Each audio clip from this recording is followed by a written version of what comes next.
Bago po tawagin ng presiding officer ang kasong nakabinbin sa impeachment court, may nais lamang po akong sabihin sa ngalan nating lahat.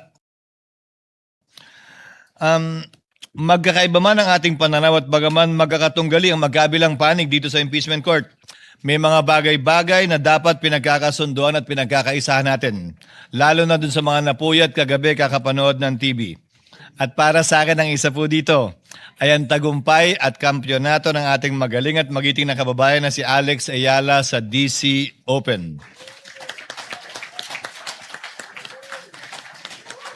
Kaya't sa ngalan ng Senado, ng mga Senator Judges, mga kawani ng Senado, sa ngalan ng magatunggaling mga partido ng impeachment trial, nais po naming ipabatid ang aming nagkakaisang pagbati kay Binibining Alex Ayala sa kanyang panalo at kampyonato sa DC Open, tunay na ikinararangal at ipinagbubunyikan naming lahat. Congratulations sa iyo, Alex.